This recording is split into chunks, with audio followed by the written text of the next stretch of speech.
Right. Hi, everyone. Thank you all for joining. Today, we have the great honor and privilege of having Miss Kelley Jones with us.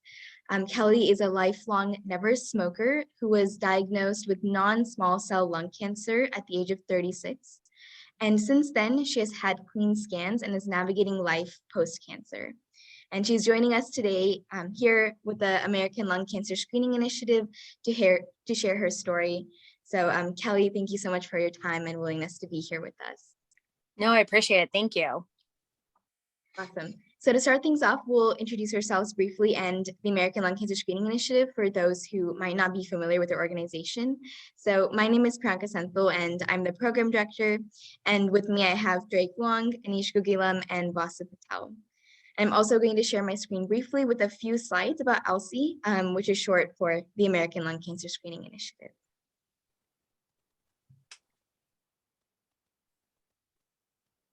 Hopefully you guys can see my screen okay. So ALCSI is a 501c3 nonprofit that works to raise awareness for lung cancer and lung cancer screening. And we're a team of over 200 students and doctors located across the United States. And we do the work that we do because lung cancer is the deadliest cancer in the world, causing more deaths than breast, prostate, and colon cancers combined. Lung cancer causes about 380 deaths per day in the US alone. And lung cancer is very fatal because currently many patients are being diagnosed at a late stage when the cancer has grown and spread to other parts of the body. Lung cancer screening is an effective imaging technique that can be used to screen for lung cancer and has been shown to catch lung cancers early. However, less than 6% of those at high risk for lung cancer are currently getting screened. And the screening rate for lung cancer is much lower than the screening rates for breast, cervical, and colon cancers, which are about 70%. So we believe that educating people about lung cancer screening is one of the most important and effective ways to increase the lung cancer screening rate for populations that would benefit from lung cancer screening.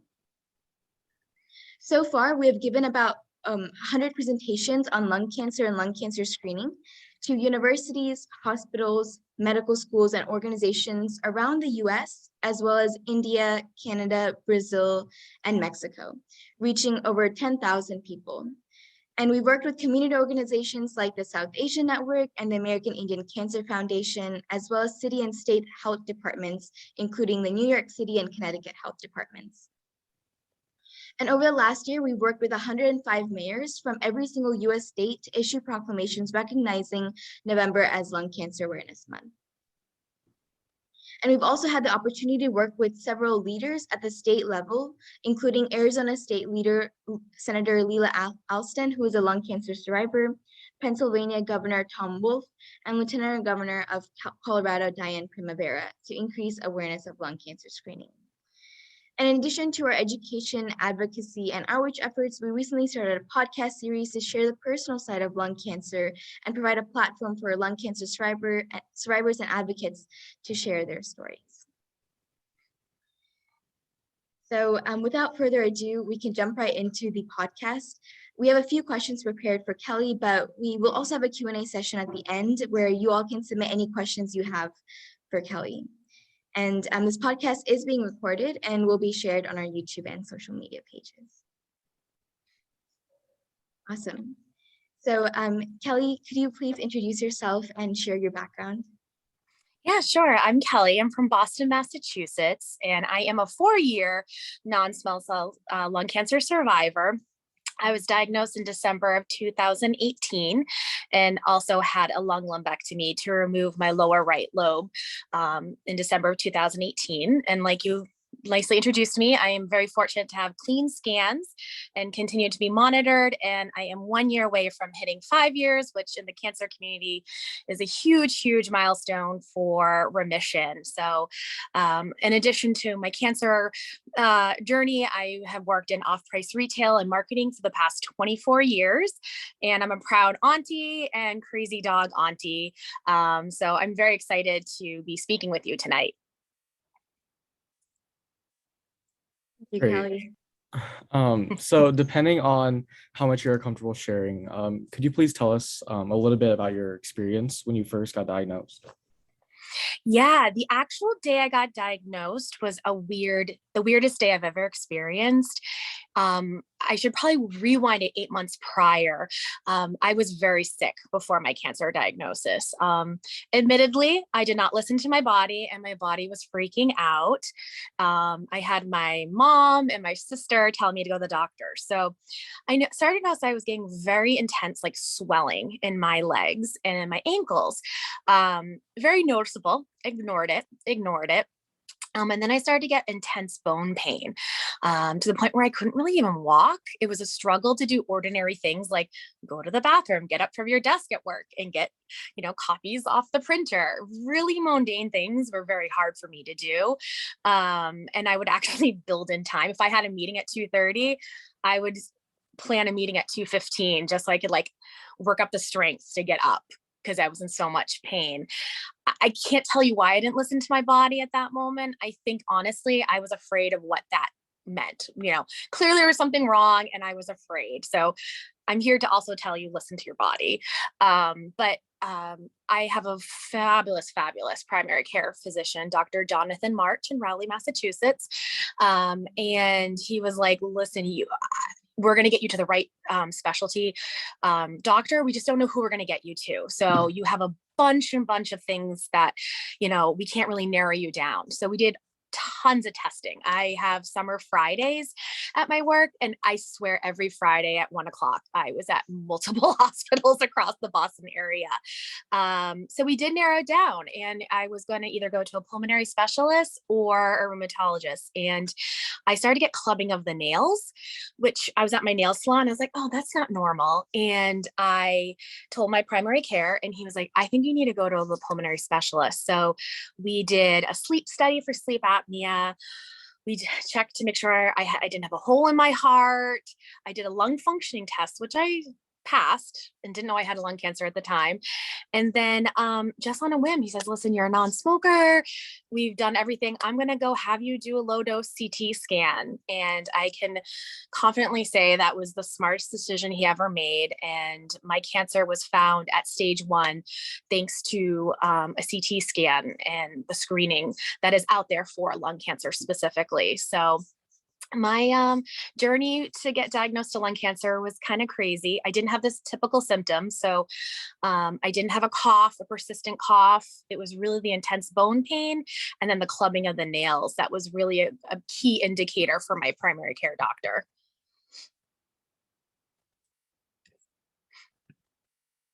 So how has your lung cancer diagnosis affected you? Yeah, great question. I think initially I faced my mortality head on. So one part of, cancer that no one really talks about is mental health. And kind of like, what do you do next? You're like, am I going to die? Am I going to be able to afford my treatment? So am I going to be able to still work? There's so many things that you're thinking of all at the same time. So, but definitely it has affected me with looking at life in a different way. I don't think cancer personally gave me a second lease in life. I'm not an inspiration. I'm just an auntie that wants to see my nephew grow up. So I think I'm more, cautious of how I spend my time and mindful of how I spend my time. And also death is a part of life. So also I've processed that and I'm okay with it. But fortunately for me, I was able to catch it at stage 1. So my prognosis is good, but I think facing your death is really the biggest thing that affected me with my lung cancer. And after my surgeries, I was diagnosed with post-traumatic stress disorder, and I was even in denial about that, but obviously something very traumatic happened to me. So I'm also a huge, not only advocate for lung cancer screening and awareness, but also mental health, because I believe they go to hand in hand. Hi. What motivates you to share your lung cancer story publicly? Yeah, I wasn't always comfortable sharing my story. I think I was finding my feet and honestly reconnecting my soul, my body in the beginning. And I probably would just cry. So I was very quiet about it. Not a lot of people knew what was going on with me health-wise at my work, not because I was fearful or felt judged. I wanted to control something that I had no control over. So my control was keeping it private. However, as time has gone on, I have learned that there is not a lot of awareness about lung cancer. And if I can tell my story and I can reach that one person, that to me is the reason why I will tell my story publicly. And honestly, lung cancer, like, we don't get any love. I mean, our ribbon is white, a boring color. So, if I can put a colorful flare on lung cancer and break away that stigma, I'm very happy to speak about it publicly. We really admire your efforts in the lung cancer community. And so can you describe some of the things that you're currently doing in the lung cancer community? I know your Instagram page is one of is something that you're really active on. Yes. I can sadly say I have never met a non-smoking lung cancer thriver patient in person. And I felt isolated. Here I am, I'm a cancer patient, and even in my own community I'm stigmatized, and I'm like, oh gosh. So I just one day, when in just a whim, I created an Instagram account called Lung Cancer Journey, all one word. And I just chronicle everything that's going on in my head. It can be happy, it can be sad, it's just real. And through that, I have cultivated and found this wonderful community of not only lung cancer patients, thrivers, advocates, allies, just met these wonderful people.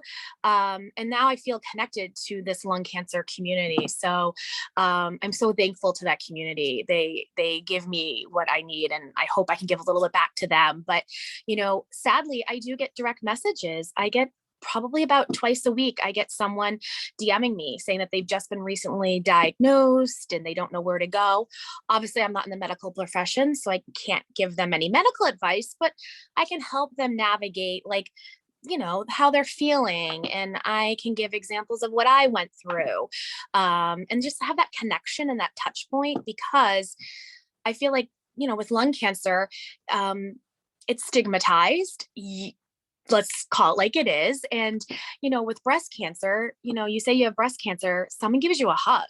If you have lung cancer, they tell you, did you smoke? And then you're victimized. So, I think through this community that I founded on Instagram, it's just been so beautiful, and it's very real and authentic. So I highly encourage anyone, feel free to connect with me on Instagram. And the people I follow are just the most fabulous people in the world. I think you mentioned it a little bit, but did you have any misconceptions when you got diagnosed with lung cancer? Yes. I was taught if you don't smoke, you will not get lung cancer. So from a very early age, that was embedded in my DNA, and I did not touch tobacco. I don't like the smell of it. I don't like secondhand smoke. It's just not my jam. So kind of what I talked about, the stigma within our community, if you smoke, then okay, you got lung cancer, you did it to yourself. However, because science has evolved, we know that there's gene mutations for lung cancer. There can be, you have lungs, you can have lung cancer. So I think definitely misconception, and I'm guilty as charged. I thought, oh, I'm a non-smoker, this won't happen to me. Ironically, I'm BRCA1 positive, so I thought breast and ovarian cancer was on my plate. And so in comes lung cancer out of the blue with no family history and no genetic mutation. So, I think the misconception and how we talk about lung cancer really needs to be boiled down to, if you have lungs, you can get lung cancer. And I just say, also ask, if you have the symptoms of it, ask your doctor, could it be lung cancer? So I think that's like the two biggest takeaways from the misconception in our community right now. So you've already alluded to a couple of these during your previous answers, but what would you say otherwise are also some of the current challenges that the lung cancer community faces? Yeah, it's definitely hitting back on that stigma, lack of funding, and lack of awareness. The medical community doesn't immediately think if you're a healthy non-smoker and you have a persistent cough, they'll give you antibiotics or downplay the severity of what you are there and the symptoms you're having. So, I think being your best advocate and getting a second opinion is the best advice I can give to anyone in the lung cancer community and some of the challenges and adversities that we face. And like I said, I didn't have the normal symptoms. I put quotation marks on normal symptoms of lung cancer. So that's also kind of why I alluded to earlier. I like to publicly speak about it because not only I did not have the persistent cough, I did not have any pains in my back, my shoulders. I literally was intense bone pain and clubbing of the nails. So I'm really out here to just ask people that question, could it be my lungs? So do you have any advice for people who are trying to look trying to get involved with the lung cancer community? Yeah, I would say, just reaching out to your community, looking, do some internet searches. There's a lot of organizations out in the area. I have the opportunity through one organization next week to be able to speak to my senators about the lack of funding and tell my personal story to put that touch or flair onto why lung cancer funding is and awareness is so critical. So I think for people looking to get involved, definitely just start looking out, reaching out. Like I said, there's a lot of great organizations, this one included, that is really helping our lung cancer community. So, and also if you feel free, reach out to me on Instagram. I also follow a lot of organizations that are nationally known that are always looking for help. I grew up on the North Shore, and there is an organization that is actually this Sunday, they're doing a 1.5-mile walk. And the organization is called Lung Strong. So again, there's so many amazing opportunities within our local communities. So first off, thank you so much for just taking time out of your day to come here and share your story with us. It was very inspiring and great to hear everything. Now I would just like to open the floor for our participants to ask you any questions they may have regarding you or your story, and if you feel comfortable answering them. So if you guys would like to ask Mrs. Jones a question, please put it in chat or unmute. Got a few questions privately DM'd to me. And so one of the questions, Ms. Jones, if you feel comfortable answering, was what strategies did you use to get through particularly difficult times, maybe following the diagnosis or during treatment? Yeah, so luckily for myself, which isn't for every patient, I did not have post-treatment. So that's one area that I can't speak to, but I think just leaning on your network. And I wish in hindsight, I did tell more people what was going on in my personal life, because obviously a cancer diagnosis, there's no way you can decompartmentalize it. It's always going to be there. It's always going to be present, how many times you try and push it aside. So I just, be open and honest with your friends and family to a level that you're comfortable with, and even your employer, speaking openly about what you're going through, because there could be accommodations that could be made to help you get through this time. And I will be the first one to say that I probably didn't use the best coping mechanisms. I now am in therapy, and it's been eye-opening, and my whole world has changed in a very positive way now that I'm in my post-life cancer, dealing with mental health, because cancer just doesn't go away.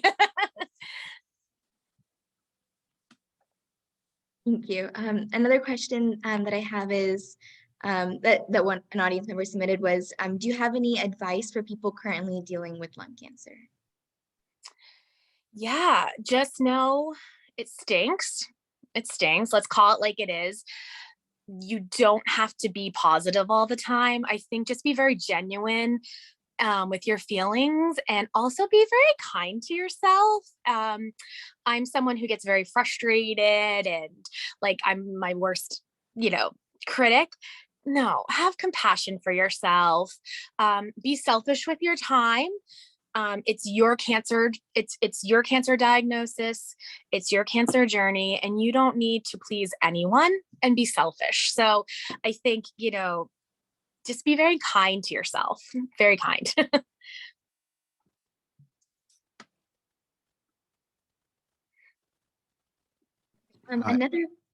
Sorry, go ahead, Anish. Uh, I had a question. Are there did you have any limits on what you could do during this period? Yeah. So, I mean, leading up to my cancer diagnosis, like I said, with the intense bone pain, I was very limited in my mobility. So I would just get through the workday, come home, sleep. And then on the weekends, I could barely do anything. So again, once I finally figured out what was wrong with me, it was almost like a relief, which is a weird thing to say about cancer.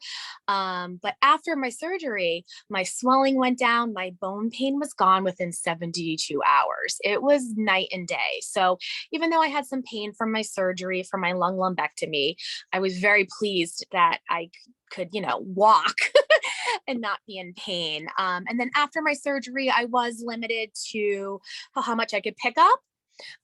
So that was a little annoying, but I got over that quickly. And I can honestly say 4 years out, I am fine walking. I have no bone pain. I have no clubbing of the feet. My swelling is virtually gone. And the only thing I experience now is a shortness of breath when I talk and when I'm doing physical excursions. So it's just something I have to live with. And I was very uncomfortable with it for a while, but now I'm totally fine with it because it just means I'm here and I'm alive. So if that's the only thing I have to deal with, I'm very, very okay with that. So, oh, sorry. No, go ahead. Go ahead. Okay, I was going to ask a question. First of all, Kelley, it's so good to see you. Hi, my fellow Kelley on Instagram. I was going to ask you, what does your follow-up schedule look like for how often you see your doctor and you get scans, and have they talked about how long they plan to continue that? Yes. And I have to say, Michelle is the best. She is the first lung cancer survivor I've ever met through my Instagram. And Michelle has been so kind, so positive, so real. So thank you, Michelle, for being here. This means a lot to me. So You're welcome. Yeah. No, thank you. And great question. So for myself, it's been monitoring. I didn't need any post-treatment. So I'm happy to say I'm now finally on a year cadence. So I will have CT scans now annually, just to make sure my levels are fine. Leading up to that, I was seen every 6 months. So I got 2 low-dose CT scans every year. They draw my blood and things like that. But with consistent clean scans, I was very happy at my last appointment to finally go down to that 1 year cadence. That's wonderful. Yay.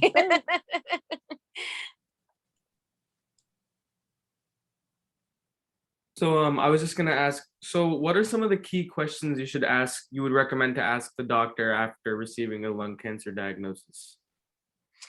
Yeah, that's a great question. I would say, what are my options? Is surgery an option? Depending on what stage it is, it opens up many doors and avenues. I'm not so well versed in the post-treatment world, but I can honestly say when you have the right medical team and oncology team, it is such a relief, and they will guide you through everything. And honestly, sometimes just saying, I don't know what to ask. I will be very honest, the day of my surgery, as they were rolling me in, I still didn't know what the heck they were doing. And my sister had to do a timeout and have the medical staff tell what they were going to do to me because things went so fast. So I think it's okay to just be like, this is your world and you were the expert. I'm not the expert, and let's have a real talk. And if they're using jargon that you don't understand, also ask. as well, just be like, I don't understand, and record your conversations. I didn't do that, and I wished I did, because then I could play it back, because I didn't listen. My primary care told me I was cancer free, left the doctor's office, and then looked at my mother and said, did he say I was cancer free? And I heard him, I saw him. So you're not always present. So I think just asking, what are the next steps? What is your prognosis? How do these scans look? What does it look like for these next steps? And just having an open conversation with your medical team is so key. And your oncology team, oh my gosh, they're the best, and they're the subject matter experts. And in my case, I trust my oncology team literally and ironically with my life.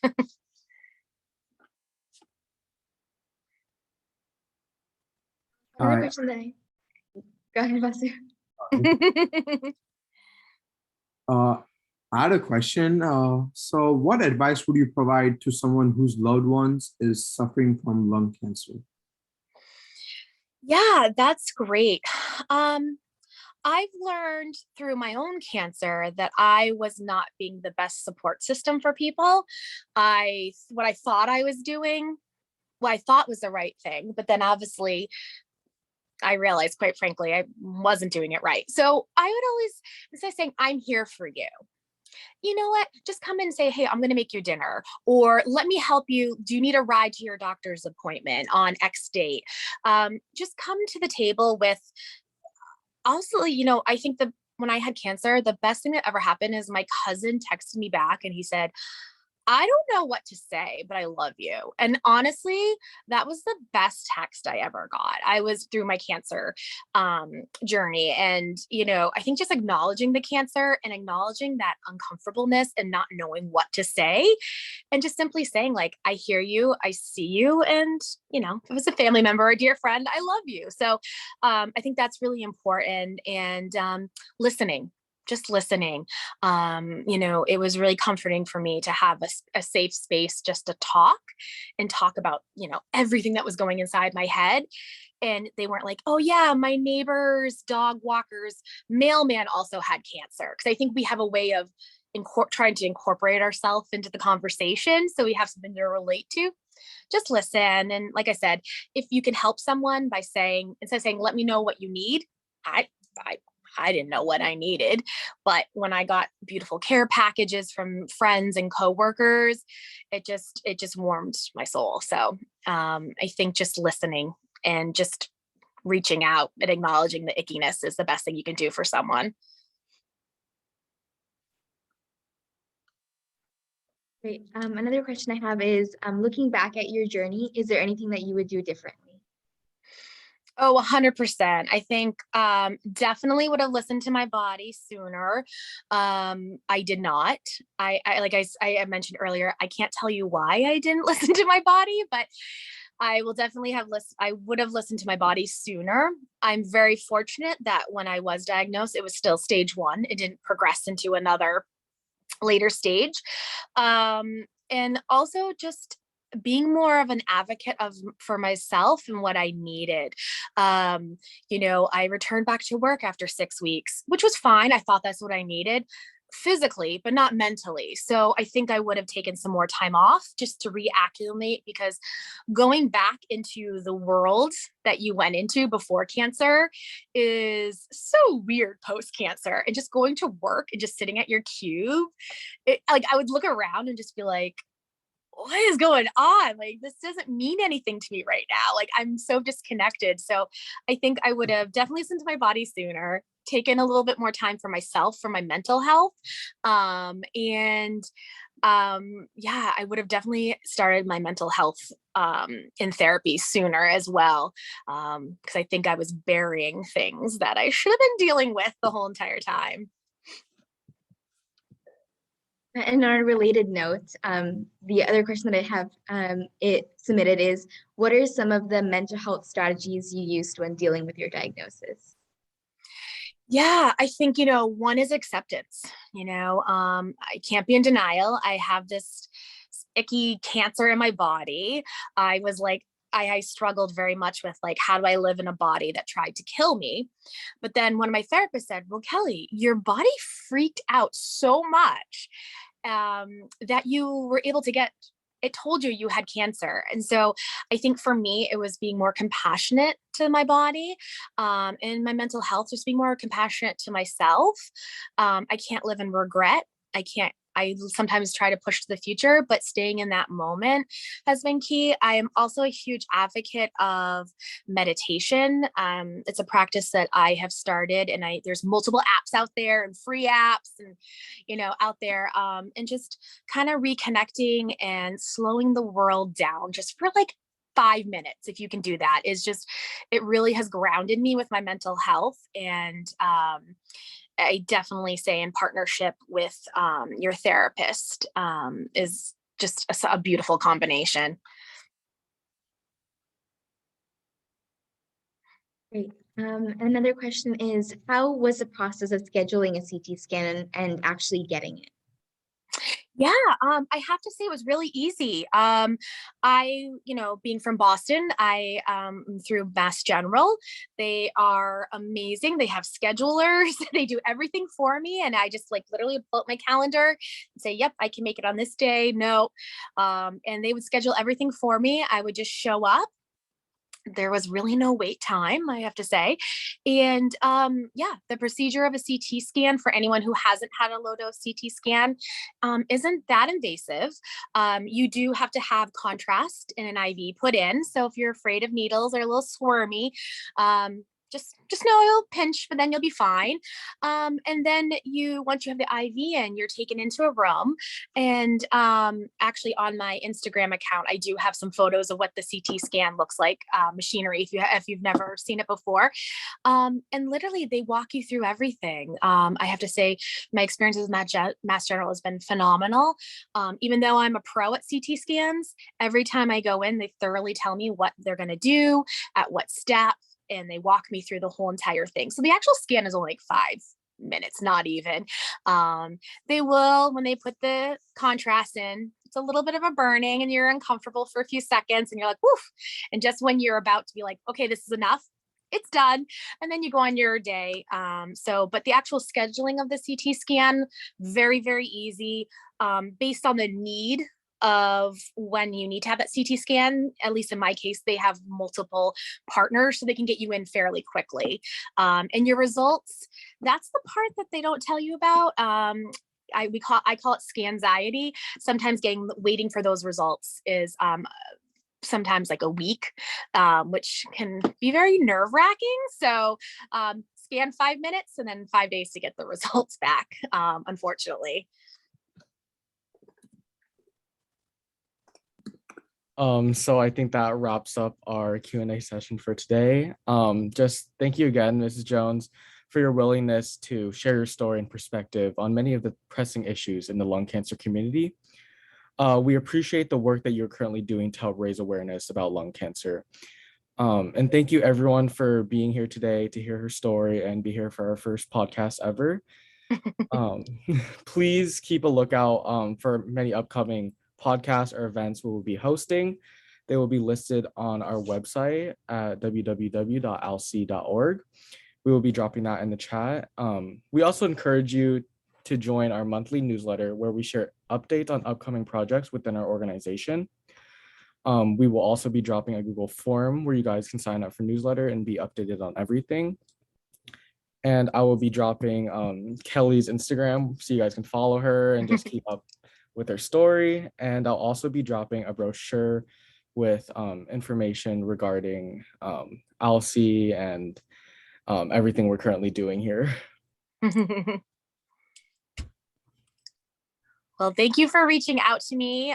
It was a very wonderful day when I saw that DM come through from Drake on my Instagram. So thank you for this opportunity. And I really appreciate all the work that you're doing for lung cancer and screening. It's really important. And as someone who's in this community, it's very appreciated. So thank you very much.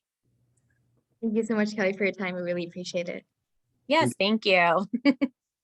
Right. Take Have care. a good evening, everyone. Thank you for joining. Bye.